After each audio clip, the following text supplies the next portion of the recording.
position you might be in, because all of a sudden you're looking at you and Why are you turning that on? Oh, no, we don't record that. Pretty much. Everybody's watching Days of Our Lives. We watch ours, that's gonna be on. I heard you. What? Did you actually? No, I did not. That's true, man. no, she didn't do I it. heard I you. said fixed it. No, you didn't. See, because it's sad that I Okay. Now, I see? heard. it's just normal conversation. That's what I didn't, I signed up. See, we can't manage. It started. I can say, you want to use plastic, you gotta use Yes, it. we are recording. Let's make the market. You don't want to keep recorded. The Silver one and the small communities. I will call this meeting of the Committee of the Whole of the Council of the Town of Oliver to order Monday, July 8th, 2019. I will ask the CAO if there are any late items. Thank you, Madam Chair. We do not have any late items to include in this agenda. Hearing none, I will move to adoption of the agenda. Do I have a motion to move to adopt? So moved. Councillor Schwarzenberger, second. Mayor Johansson, all in favor? Opposed? Carried.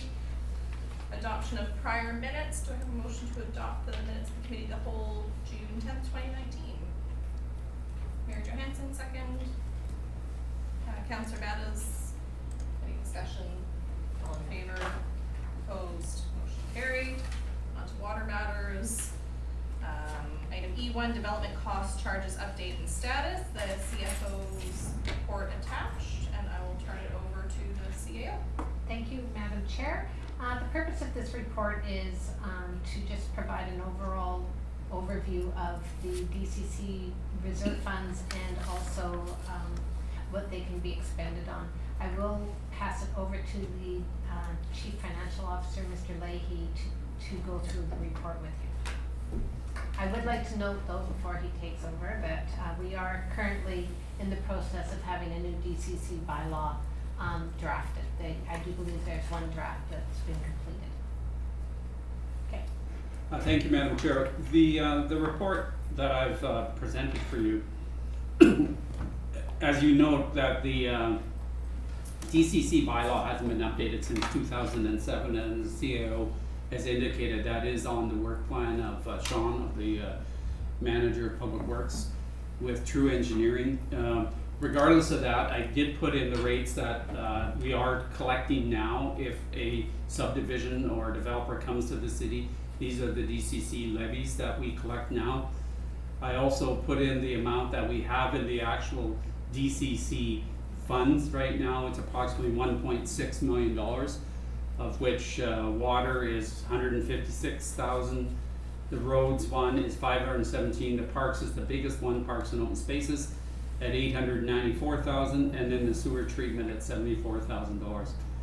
I went into giving you some background. I know some of the councillors, I'm sure, are well aware of what a DCC or development cost charge is, but I did want to provide some of the new councillors some information as to what their purpose is, and a lot of this was actually taken right out of the manual for municipal affairs, or whatever they call themselves, the ministry these days.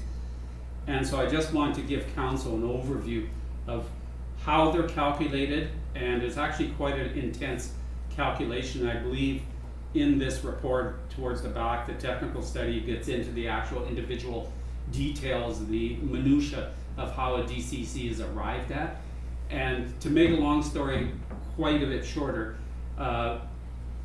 the development cost charge is for new development when a whether it be a subdivision, an industrial area, whatever comes on stream, it is going to put added stress or added costs into our infrastructure, being the roads, possibly parks, definitely water, sewer.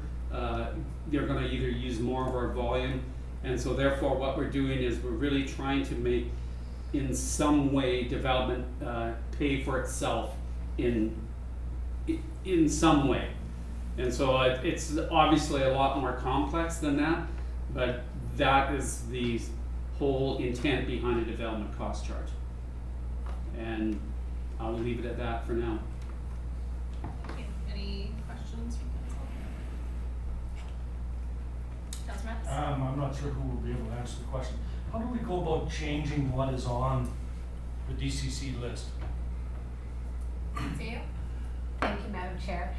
You currently cannot change what is on the list at this point in time. It's gone through the ministry, and the ministry actually approves this bylaw, so we'd have to go through the whole process. So that's the short answer. So the technical appendix forms a part of the bylaw? Yeah, that's approved by the ministry. Councilor Benjamin?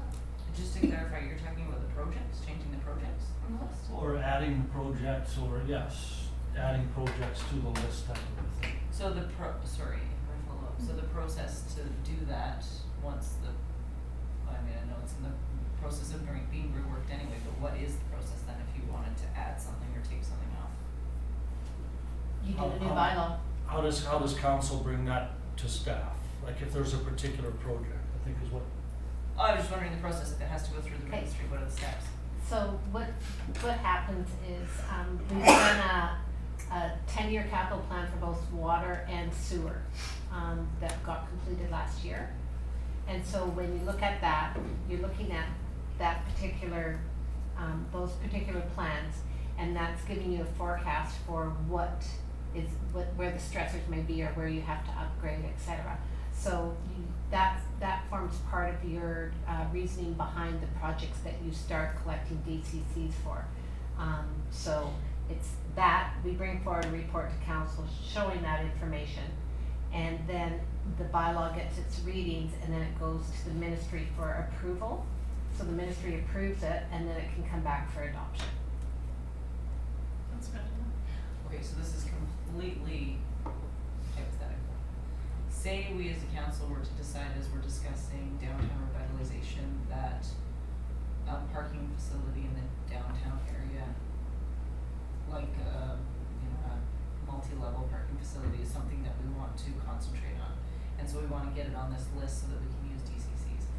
We have to go through the process of getting it identified as a 10-year priority, No, and then. you have to identify it and have the DCC bylaw amended. So we can just to include it. decide that's something we wanna add, and then we go through the Yeah. process of amending the Yeah. bylaw and sending it forward But to the province. there's quite a rationale behind why you're collecting those, like, you'd have to provide the business case or the rationale, Okay, as to why you're putting it on. okay. But you can't just say, okay, I wanna use these funds for this.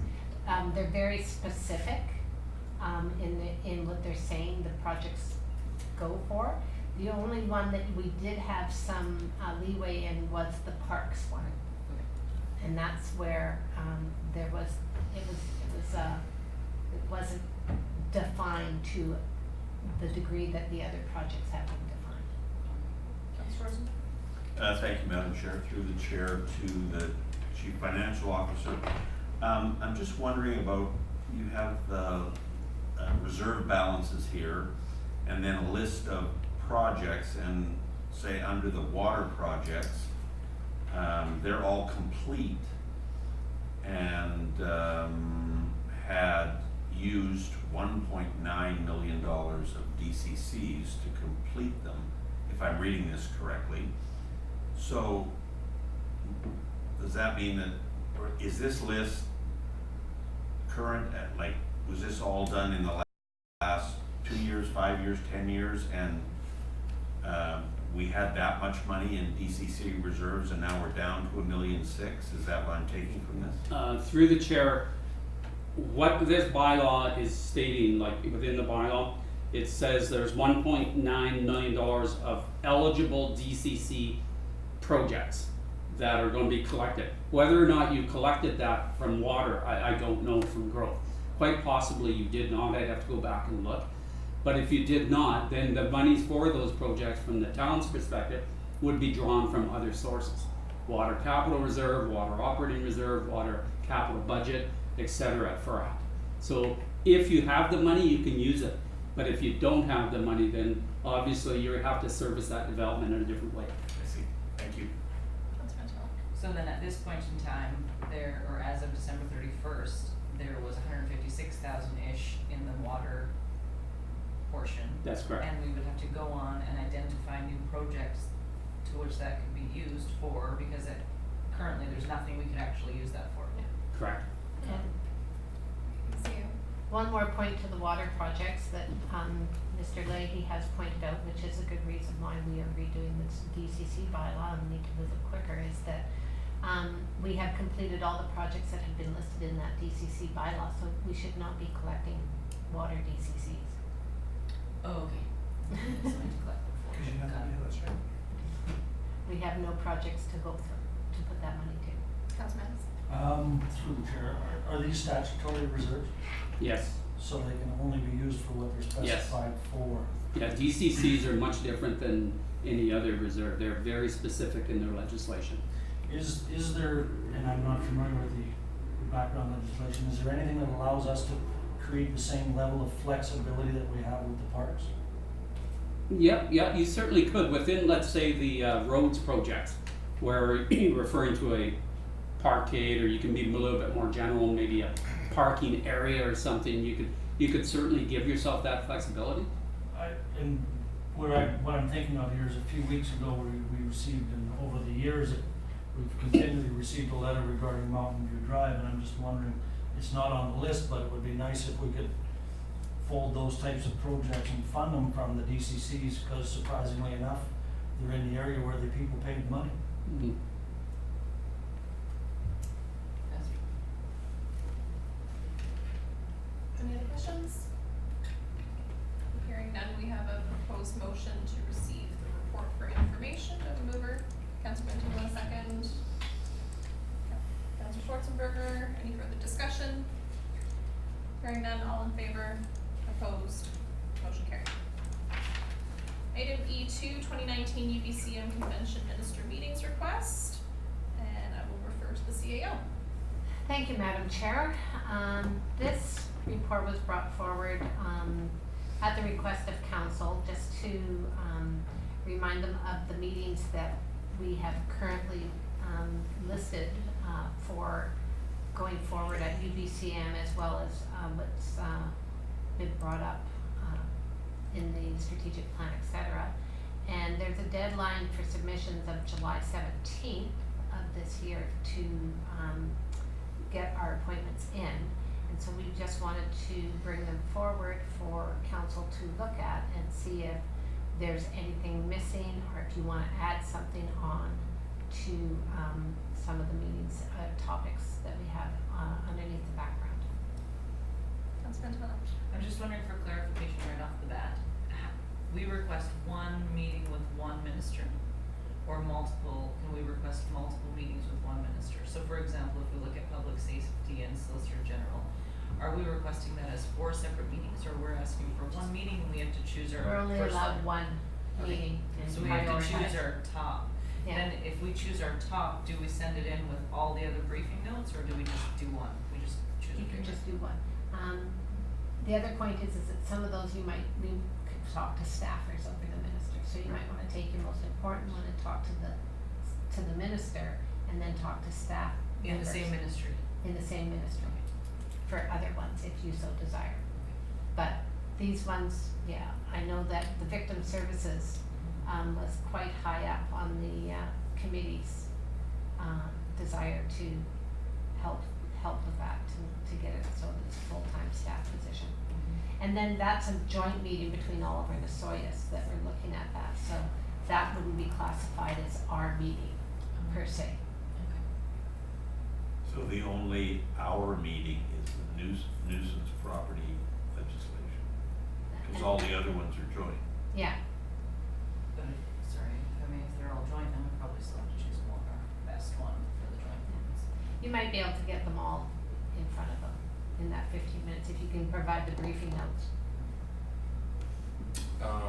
We have a meeting with Ted Jagger on Wednesday, a 2-hour meeting to discuss some of these topics and bring them back to the Public Safety and Crime Prevention Committee meeting, which is happening before UBCM. But I do believe the funding of an officer for drug enforcement, depending on how that conversation goes with Ted Jagger, it'll just be how that gets funded. And the victim services will probably be the top 2 items for discussion On your meeting with Ted. at UBCM as well.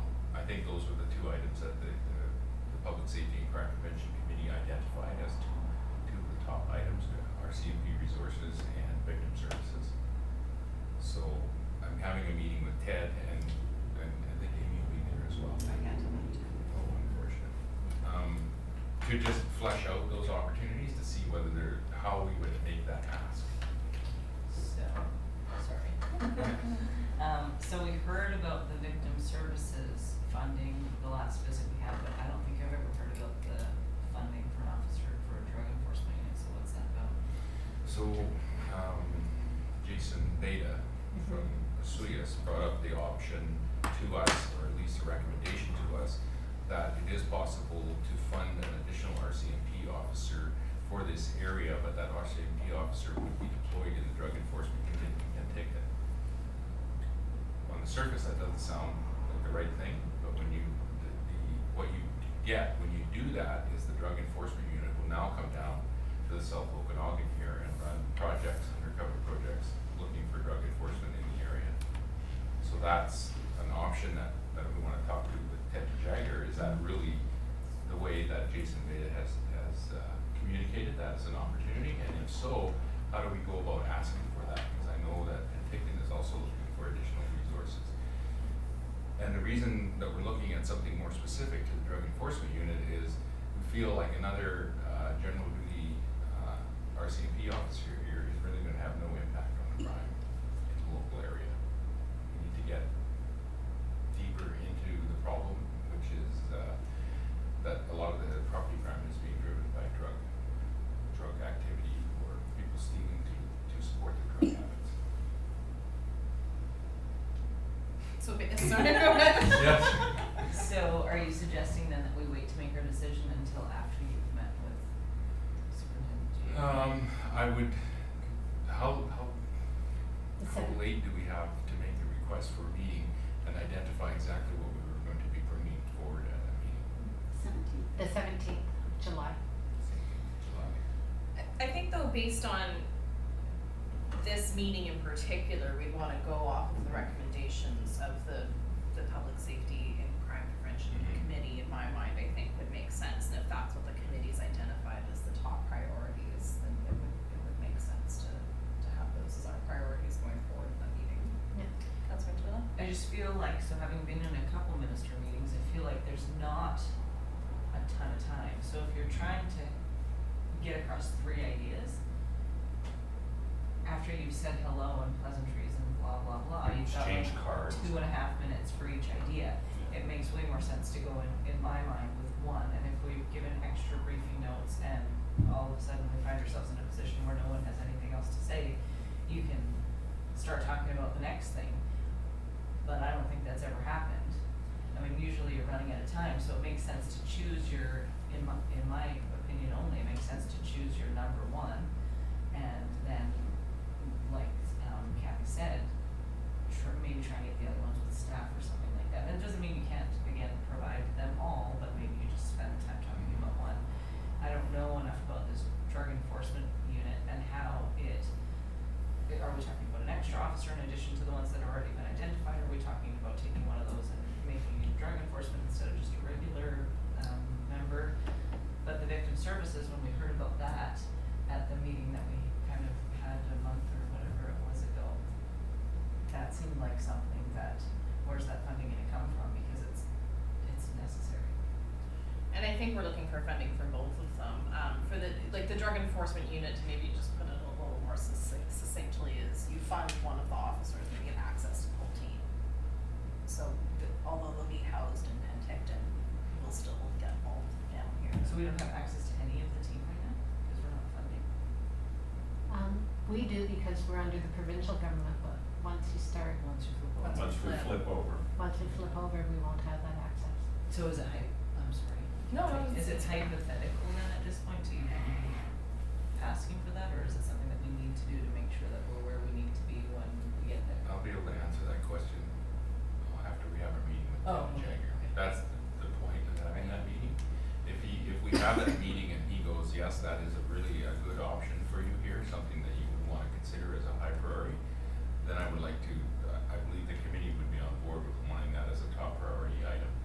If he says, well, that isn't quite the way it would work, and it would be very difficult to do that, then it would be not an option. So until we have that meeting, I can't really comment.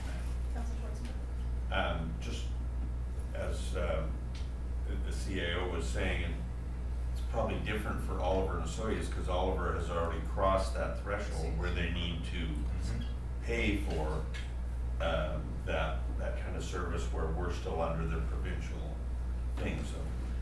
My question, one of the things on our council priority list was the secondary tasting rooms.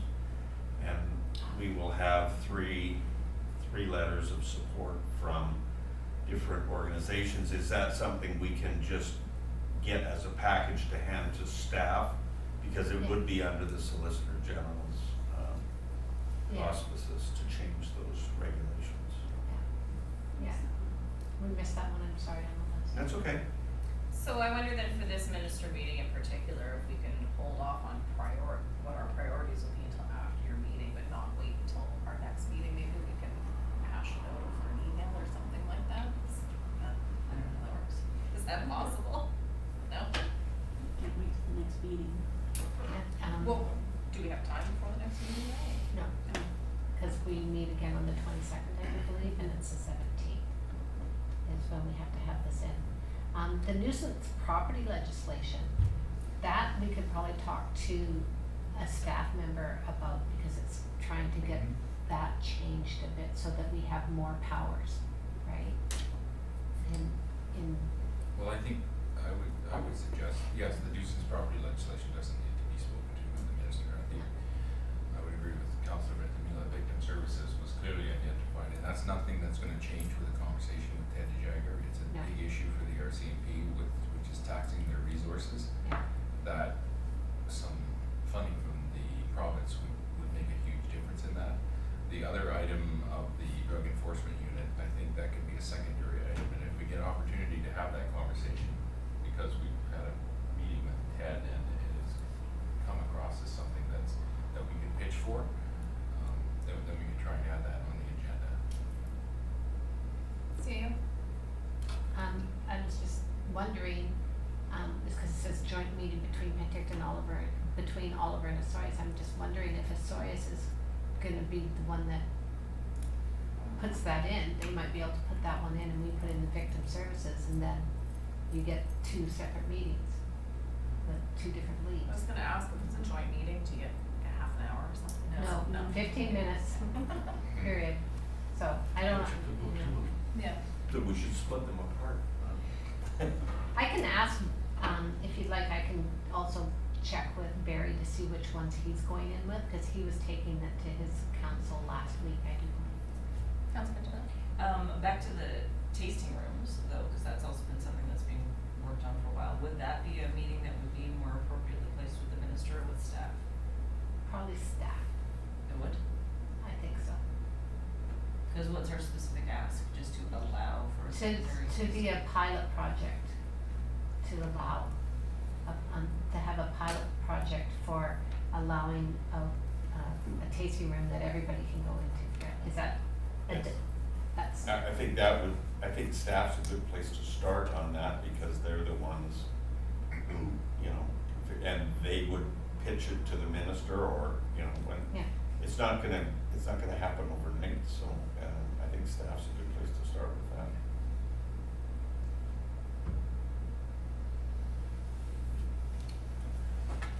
Further discussion, there's other minister meetings here that we've got more than one priority for as well. If we go to the Minister of Municipal Affairs and Housing, Selena Robinson, any discussion there? Councilor Ventimiglia? I guess of the two, I thought that the topic of the Gallagher Lake siphon made the most sense to me, because as we discussed at our meeting 2 weeks ago, the federal government was looking, just needed a mechanism, and they were gonna work with the province, and then all of a sudden that stopped. So if we can go back to the province and remind them that we were just looking for a mechanism and you were gonna help with that, and what happened, kind of just jog everyone's memories, even though I think they're all on board and we seem to all. Yeah, I've talked to Tara, and they're constantly looking. Yeah. Yeah, they're It was their constantly- staff, specifically Tara, and then that tall skinny guy. Yeah, yeah, the tall skinny guy. Yeah.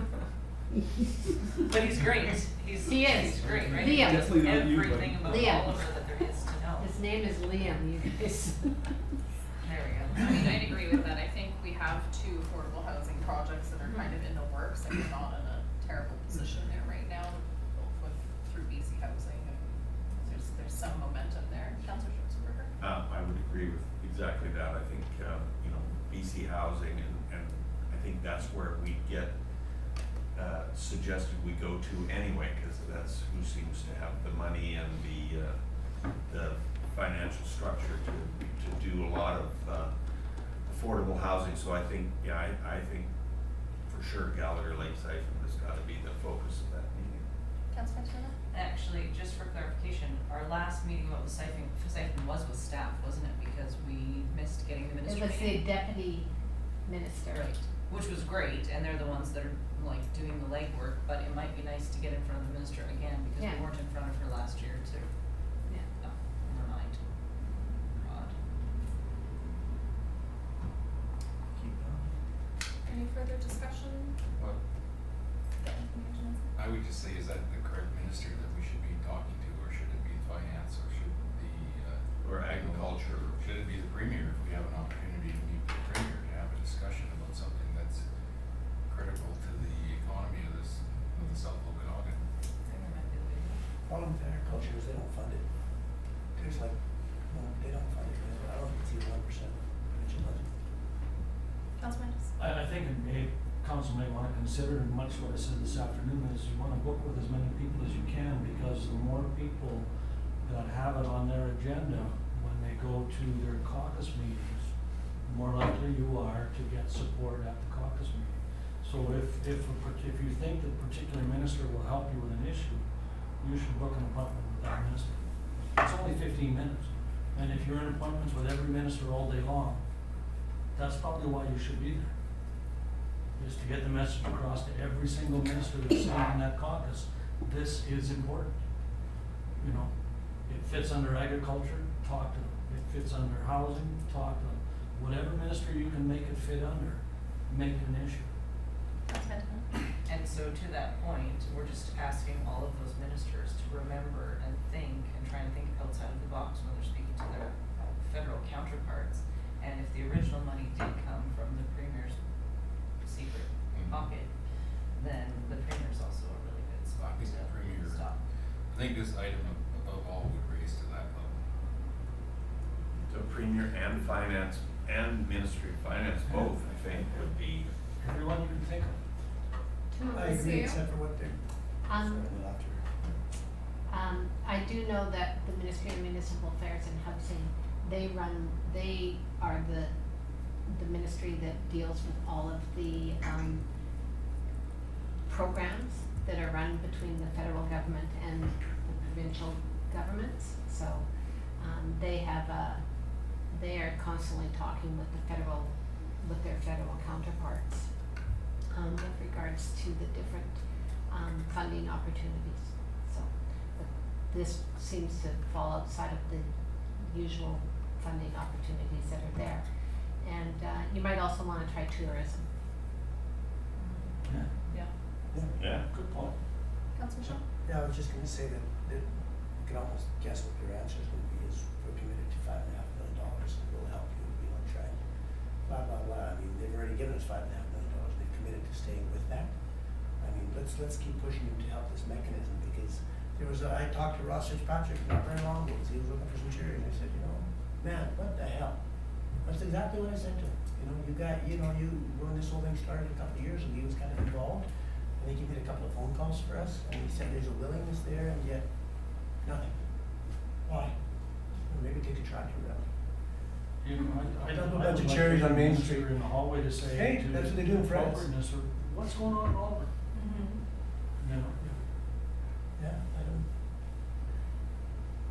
I think it comes back. I think tourism would be good for the, to bring up the siphon and to bring up the secondary tasting suites as well. Yeah. We could, share some pictures of the unirrigated areas of what our vineyards will look like with our siphon fans. Yeah, that's right. How many tourists are gonna come here to swim in our lake? Yeah. Councillor Mendes? So I don't know if that needs motion or anything, but I like the idea of taking that to as many people as possible. And then flipping back one to the RCMP, the best practices for policing contract. Is that kind of just, like, it's having the same conversation again, asking, are we asking for something different this time? Well, what we're talking to Brenda Butterworth Carr, she used to be part of the RCMP and now she's the assistant minister. And so she's quite familiar with the contracts. And so this came out of the strategic plan. And we were looking at what's the best practice, like can we do a phased in approach, like what's the best practices? Is there some way that we can change the way the contracts are presented to us? And her being with the ministry now, it would be a different conversation than when she was with the RCMP. Oh, okay.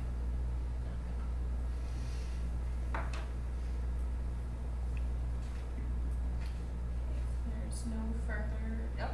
I just wanna keep talking about them all if that's okay. Okay, yeah, sure. So the Minister of Education, we heard from, Chair Kozakovich earlier this afternoon that they're going to talk about just the funding formula in general for rural libraries. Is that what we wanted to talk about That's it? for the next one? Yes. Councilman? The concept there was is if every municipality in the province reminds the minister to pay attention to libraries, maybe the message will get through. That's what that was about. Cause they The haven't. more people that bring it up, the more likely something will happen. Do we just reword our briefing a little bit or something? Well, it was just that they hadn't funded libraries for what, 3 years? Oh, they haven't increased funding to libraries for the last 10 years. The last 10 years. 2009 was the last meeting. We used to fund up to 20%, now they're down to 5%. That's great. And then the last one, the SOGH, I know that Asuya's at their meeting last week does want to do a joint meeting of some sort with us regarding the emergency room and the staffing issues. Personally, I think that's what we should be specifically speaking for, are the staffing issues at the emergency department. And I'd like to be a part of putting that one together if possible, but, unless there are other issues that we wanna talk about in a joint meeting with Asuya's. I think ER is the number one issue, my thoughts. It is for us. There were some other issues that were identified at the primary care network meeting, which were the resolutions regarding international and cross-province recruitment and unfilled medical graduate positions. But I mean, I think for us as a municipality, we need to keep hitting on the shifts at the hospital. So we need to, we need to figure out how to say it differently, say it loud. I Say it personally- together. Say it together, I mean, we said it together before, and been shot down, but. Well, and to give Minister Dix, I mean, the last time we were in front of him, he was like 3 months into his job, so now he's had a couple of years and maybe we'll get a different response, who knows? But we gotta try. Yeah, absolutely. Similarly, if you need more than 15 minutes, have Asuya's book a second one. Right. And can we get those back to back, please? Yeah, can we get those back to back? Even if you can't, when you walk in the room, you Yeah. will command some attention. Yeah, that's true. I think we need to craft that one very well and talk about the deteriorating conditions that are happening there and maybe the chronological of how things have deteriorated so quickly in the last 6 months, so to say, and the consequences that we're starting to see. And that message needs to be pretty clear, not vague and generalized in any way, shape, or form. And I think even like Councillor Schwarzenberger's example of that day that he was there and how very different that would have looked were there no doctors available.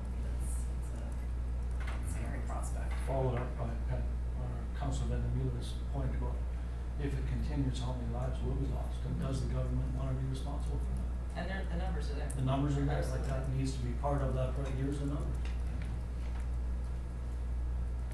I also think the whole point about it doesn't matter where you live in the, like, we're not choosing to live in the back 40 of some bush that we're completely disconnected from the grid. I mean, we're in a heavily populated corridor of the province. We don't deserve a lower level of service than those that choose to live in the metropolitan areas. Absolutely. Nor do we pay for it.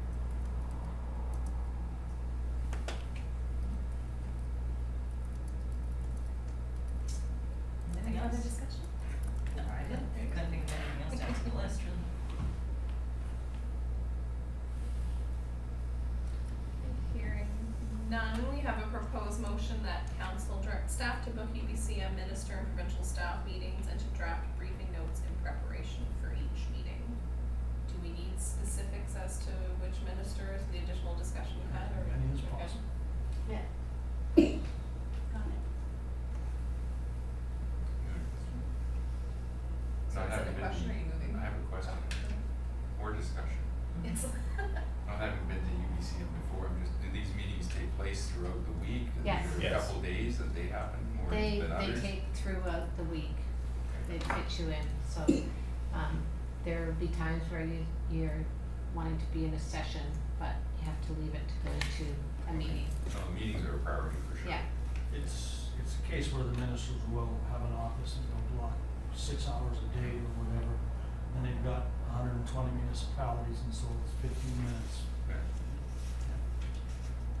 And it could happen at any point. At any That was my point. main question. at any point. So you're meeting for But a they- policy session or something, you gotta run out to go to your ministry and come back. Celia? Thank you, but they work really hard on not overlapping your meetings that have been approved, so that you don't have to miss one meeting to go to another meeting. How far ahead of time do we have that scheduled? We'll have it a couple of weeks before we go. Okay, so if we do, say, have an overlap, then we can.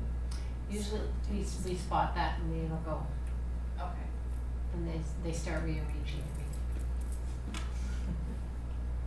They're very busy down there at meeting time scheduling. Do we have a mover for the proposed motion? Councilor Schwarzenberger, second, Councilor Adams, any further discussion? Hearing none, all in favor, opposed, motion carried. Moving on to item F, public question period, seeing as we have no public, looking for a motion to adjourn. Councilor Schwarzenberger, Mayor Johansson, second, any further discussion? Hearing none, all in favor, opposed, motion carried, meeting adjourned.